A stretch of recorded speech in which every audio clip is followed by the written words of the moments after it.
Hola a todos, les saluda su maestra Oneida Quintanilla. Bienvenidos a este espacio de Historia de Honduras. Es un placer poderles saludar, esperando que cada uno de ustedes se encuentren muy bien y también sus familiares, siempre tomando en cuenta las medidas de bioseguridad correspondientes a este tiempo de pandemia, ¿verdad? Para poder evitar el contagio de nosotros y de nuestras familias.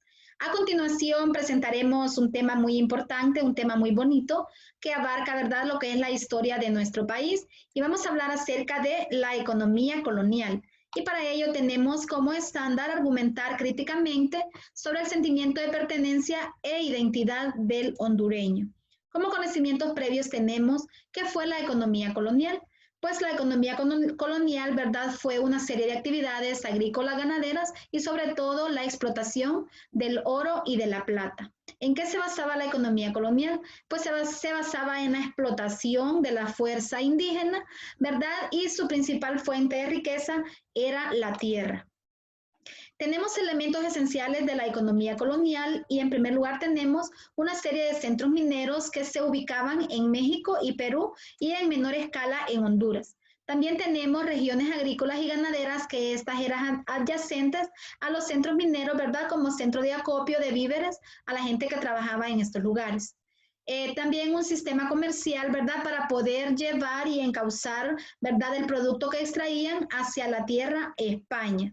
También tenemos, ¿verdad? Vamos a extender un poco acerca de lo que era la minería en ese tiempo. Los principales descubrimientos mineros en América se realizaron, ¿verdad?, en México y Perú, como lo dijimos anteriormente. También se dio la mano de obra que fue principalmente indígena y pues en Honduras dice que los minerales como el de los cedros fueron famosos por la evasión masiva de pago por el quinto real dadas las características de la plata. Esta amalgamada con plomo era separada fácilmente fundida con carbón vegetal y sin recurrir a la compra de mercurio distribuido por la corona.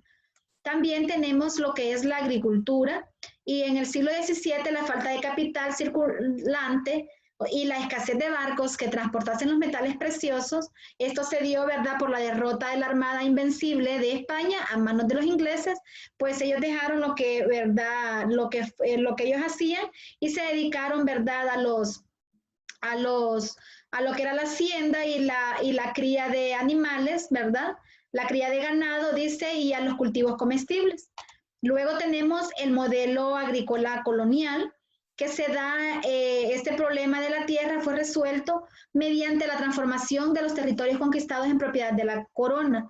El Estado español distribuyó su insufructo entre los colonos, la iglesia, y entre los colonos y la iglesia, y entre los indígenas, ¿verdad? Esto se dio, ¿verdad? Esta división se dio que las mejores tierras se quedaron en manos de los europeos y sus descendientes criollos y las marginales fueron cedidas a la población local.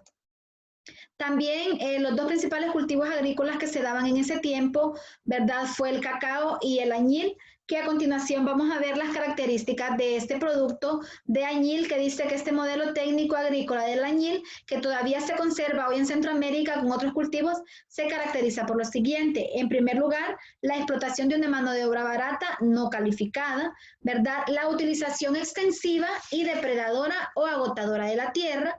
También dice la subordinación o dependencia al mercado mundial a través de una élite comercial que opera con elevados beneficios que se adapta a dicho mercado de forma pasiva.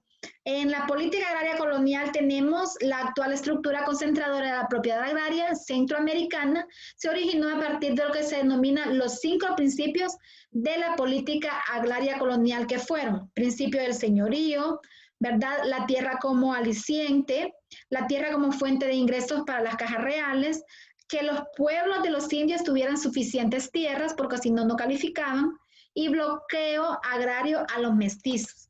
Y pues la tierra sin el indio no valía nada, y como la búsqueda del control del trabajo del indio estimuló el afán para acaparar la tierra durante la colonia, el valor de una hacienda incluía el derecho a un número determinado de indios. Ahora bien, vamos a ver un poco acerca de la economía en Honduras en la época colonial.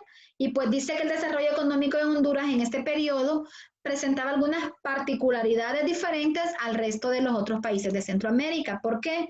Porque en el caso de Honduras, el desarrollo de la economía giró en torno a los rubros minero y agrícola, y en los otros países, ¿verdad?, giró en torno a lo que era la agricultura y la ganadería solamente. Ahora bien, ¿cómo fue la exploración minera en Honduras?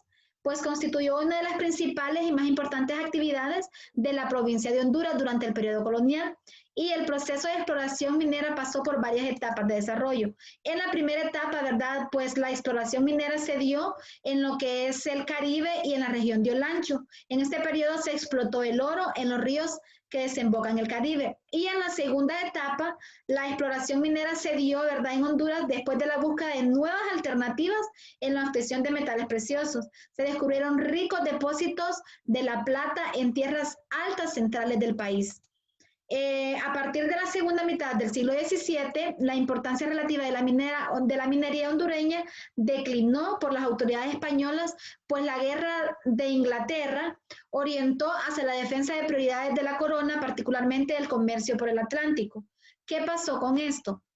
Pues esto implicó el aumento, la carestía de la mano de obra indígena, ya que no solamente, ¿verdad?, los tenían para explotarlos en la agricultura, la ganadería, en la minería, sino que también los dirigieron en la construcción de la fortaleza de San Fernando, y algunos los capacitaron militarmente para poder defenderlos, ¿verdad?, durante este tiempo. La agricultura colonial en Honduras también, ¿verdad?, se dio, dice que la consecuente explotación de ella se deriva que se realizaron en Honduras, al igual que toda América Latina, a través de la institución conocida indistintivamente como encomienda o repartimiento de indios, lo cual constituyó una parte integral en la conquista y la pacificación de Honduras. Vamos a hablar un poco acerca de la encomienda. Dice que como el resto de Centroamérica, ¿verdad?, los indios encomenderos o los encomenderos en Honduras recibieron maltratos a manos de los encomenderos, además del tributo pagado en productos agrícolas y mantas. La parte más pesada de sus obligaciones la constituían los servidores, los servicios laborales, especialmente servicios tamemes, que constituía llevar cargas sobre sus espaldas, ¿verdad? Y el trabajo como el tameme era el uso que más se hacía de los indios encomendados en Honduras, pero muchos de ellos, a pesar de las prohibiciones, trabajaron y perecieron en las minas. También tenemos, ¿verdad?, derivada de la minería se dio una posterior diversificación económica en términos relativos a partir del siglo XVIII, cuando se incentivaron otros rubros productivos como la ganadería, la producción del tabaco, la industria salinera, la producción del añil y el comercio, que satisfacía la demanda de bienes dentro de la Alcaldía Mayor de Tegucigalpa. Hay diversas regiones en Honduras que conservan esas especializaciones económicas, regional, particularmente las agroganaderas y las tabacaleras. Y como conclusión tenemos, ¿verdad?, que gran parte de la población en ese tiempo vivía en situaciones precarias, padeciendo graves enfermedades y aguda desnutrición. La región estaba sometida, era una región vulnerable, sometida a amenazas naturales, volcánicas, sismicidad, inestabilidad de laderas, inundaciones, que pueden afectar en cualquier momento a los centros poblados, ¿verdad? Esto pues tenía, ¿verdad?, un alto riesgo a las personas que trabajaran en las minas, que quedaran, ¿verdad?, pues soterrados en esos lugares. Y como compromiso, jóvenes, tenemos en esta clase, ¿verdad?, elaborar un collage de la economía colonial en Honduras, y pues ustedes lo publican en una red social de su preferencia, ya sea Facebook, Instagram o WhatsApp, ¿verdad? Y lo mandan el enlace al correo institucional. Y pues esto ha sido todo de mi parte. Gracias por tu atención. Espero poder verte en la próxima clase y que todos estén bien. Hasta la próxima, jóvenes. Nos vemos y bendiciones para todos.